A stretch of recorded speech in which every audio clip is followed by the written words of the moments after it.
Love came down at Christmas. Where was it before? Love was born at Christmas. Well, was there no love in the world before? It's probably not fair to push a poet to answer such questions literally. A literal explanation of things isn't any more compatible with poetry than a biological description of a rush of pheromones is to the feeling of being in love.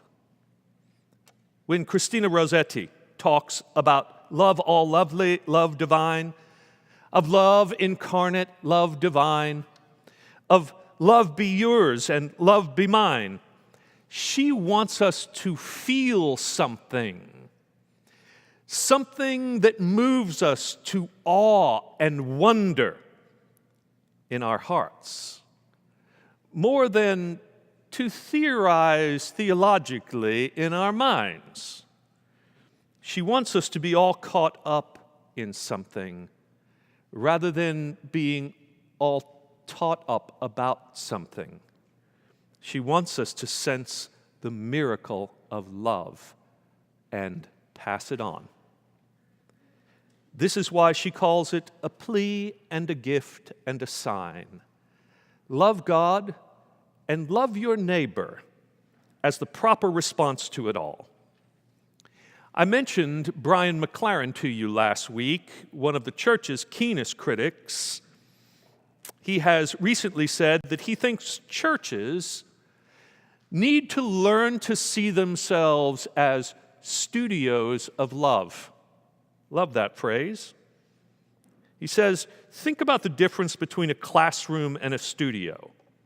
In a classroom, you get information and you are measured by your ability to pass a test.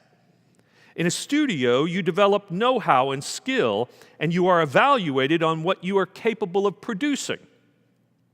If our churches saw themselves not just as teaching information about the Bible or systematic theology, but saw themselves as studios of love, we would radically redesign everything we are doing.